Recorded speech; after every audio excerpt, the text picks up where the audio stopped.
आजकल राजस्थान में चुनाव का प्रचार लोगों का जोरों पे है। हमने तय किया सद्भाव मिशन की तरफ से कि हम वहाँ पे पर्चे बांटें और जनसंपर्क करें और सही सवालों को लोगों से उठाएं। तो हमने एक पर्चा निकाला, इंसान बनकर वोट करें और जनमुखी राजनीति मजबूत करें। इसकी प्रतियां लेके मैं अलवर के इलाके में घूमा। 3 दिन तो घूम चुका, अभी आगे 1-2 दिन और जाऊंगा, हो सकता है जयपुर जाऊं कल। इस बीच में प्रधानमंत्री की तरफ से और मुख्यमंत्री की तरफ से कहा गया कि साहब ये सरकार जो चल रही है अपीसमेंट को बढ़ा रही है, और अपीसमेंट का मतलब मुसलमानों को खुश कर रही है। बहरोड जो जयपुर के अलवर जिले का एक बड़ा कस्बा है, वहां पर पहलू खान का कत्ल हुआ, वहां से लिंचिंग की शुरुआत हुई। बीच में एक घटना यह भी घट गई कि जोधपुर में एक दर्जी का भी कत्ल हुआ। वो हिंदू था और 2 मुसलमानों ने उसको मारा। वो भी बहुत ही घृणित चीज थी। उसके बाद मेवात के इलाके में बराबर वो जो अलवर जिले का मेवाती का इलाका है, उसमें जुनैद और नासिर का कत्ल हुआ।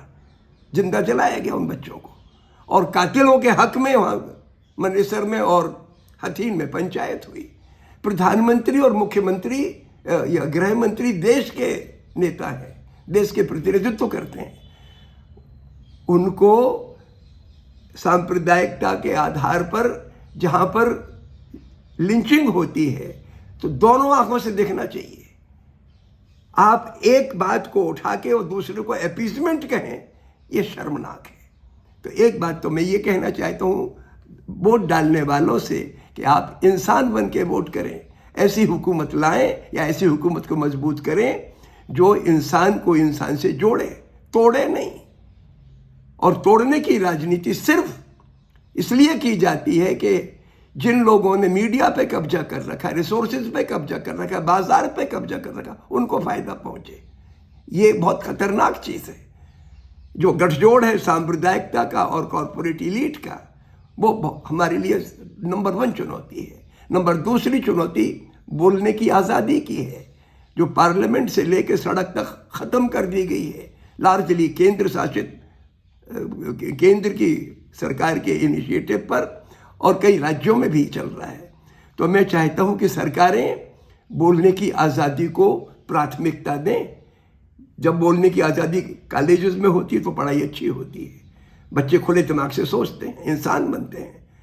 और जहां ये आज़ादी छिन जाती है वहां बच्चे क्रूर बनते हैं, इनसेंसिटिव बनते हैं, नॉन क्रिएटिव बनते हैं।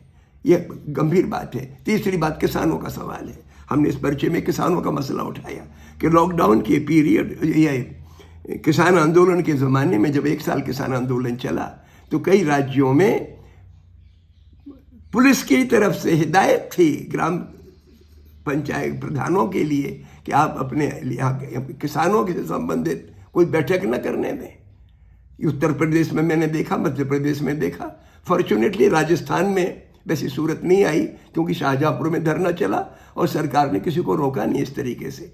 मैं चाहता हूं कि किसानों के प्रति अभी भी केंद्र सरकार ने जो वादे किए थे कि हम एक समिति बिठाएंगे और उनके MSP वगैरह को लेकर चीज़ें चलाएंगे, ऐसी सरकार चाहिए जो किसानों की इस मांग को आगे बढ़ाए।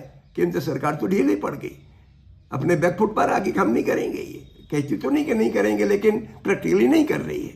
लिहाजा ऐसी सरकार चाहिए।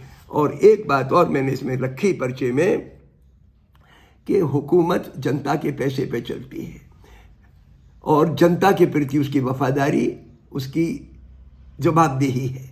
वो व्यापारियों के लिए नहीं चलती कि उनके लाखों करोड़ों के कर्जे माफ़ कर दो। जनता के लिए खौफ में रखो, बांट के रखो, तोड़ के रखो। तो इस बात को हम चाहते हैं कि दिमाग में रखें और ऐसी हुकूमत लाएं जो सबको साथ लेके चले। शुक्रिया।